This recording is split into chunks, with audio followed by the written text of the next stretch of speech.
Hello to all my friends out there. Hi, you guys.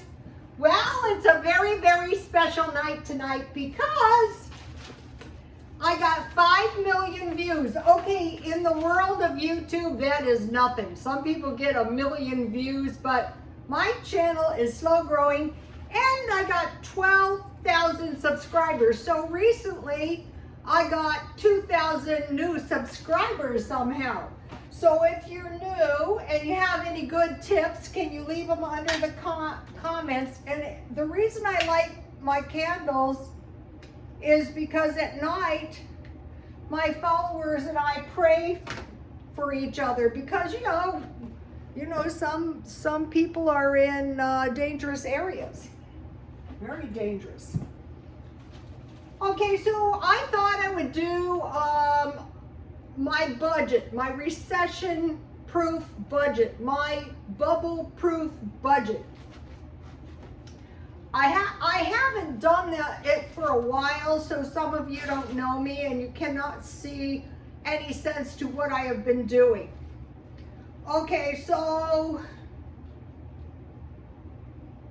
I'm going to start out with 3 stories. One story is a man was standing on a high mountain with the Lord Jesus Christ, and there was a tsunami. The water was moving out, and all the people were on the shore oblivious to danger. And he turned to the Lord, and this was a prophecy, very, very upset, and said, "What's going to happen to these people?" And the Lord said, "Perhaps I will save some of them." So like we see this, people in peril, some people are somehow spared. So people are oblivious to danger, oblivious that there is a recession looming or worse, okay?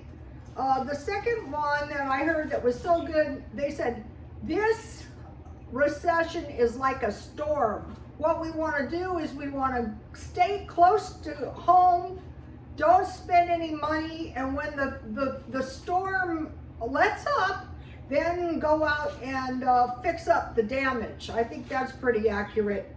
Now, why this is, in my case, I thought, oh yeah, that's really making sense because my mother's mother went outside in a blizzard and froze to death. She was told not to go out, and she did, and she froze to death.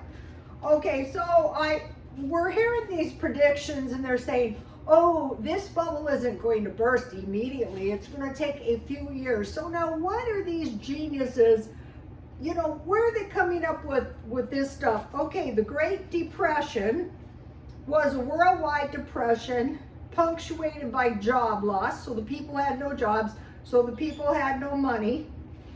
That lasted from 1929 to 1939, the worst being 1933. So they're saying, oh, this bubble might burst in 3 years, right? So what we want is we want a recession-proof budget. You know, a lot of people are big into budgets, and so am I. So, okay, I have to pay my rent. My rent is fixed. I have to pay my utilities. My utilities are pretty much fixed. The only thing that I do is from the time I get up until the time it's dark, I'm pretty much in my car all day long. I'm not in my house. There's no wear and tear. I do everything I can to avoid any repairs, you know, driving the utilities up. I have a cable, you know, I have, you know, internet. That is pretty much fixed. I'm not giving up my Netflix because I do watch it, and, you know, I'm on my phone 24 hours a day. My car is paid for, and it's already been maintained for quite some time. It's good to go. I spend $10 in gas every other day. Basically, 1 tank of gas cost me $40 in my little Ford Corolla. The insurance is fixed.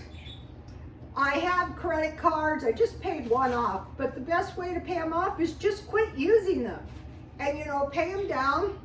Not go without credit cards. No, that's not happening. Okay, so now you can see this is some of my food that I have stockpiled. So I basically don't have to buy any food for the rest of the year, nothing. but I'm giving myself a budget of $50 because if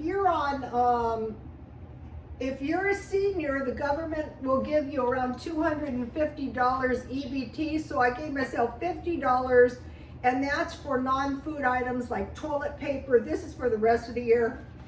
But if I don't buy anything, I will just save it.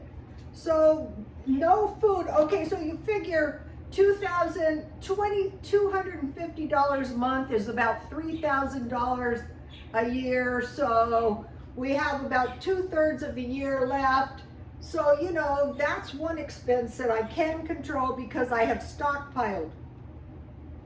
I have, see this is the freezer. There's food in there. There's food in my kitchen. Oh, there's food all over. So you have seen me buy it, and I'm sure it bored some of you silly. I'm sure there's some people who didn't listen to me who probably should have. Okay, I'm giving myself an allowance of $5 a day for the rest of the year, and usually I buy a couple of Diet Cokes. I still have copious amounts of junk, so I'm selling that off. But I'm probably not going to spend the money because I don't need anything. Okay, I have a budget of around $20 a week, and I usually buy like, the thing I'm going to be buying at the thrift store now, I sold a lot of my clothes because, you know, I'd had them for a while and I was sick of them. So I will be buying some just shirts and maybe some jeans. The birds cost me between $10 and $15 a month, depending on the price of their bird food. And then that is all the bills that I have. And that is all. So what I did many years ago is I cut down everything I possibly could. Not having a car payment does help. Today I donated a whole bunch of coats, and the reason I didn't sell them is, what happened is I bought them to sell them on eBay, but the price of the postage had gone up so much that the coat's postage cost more than the coat, and so, you know, that was nothing but a bad deal.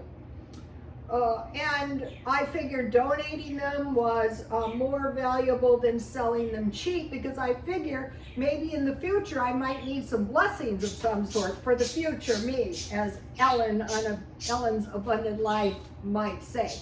So, okay, so one of the things I'm doing, the birds are excited. They do that when they're happy. I am roasting like chicken breasts, and then I can make some chicken sandwiches to eat. That makes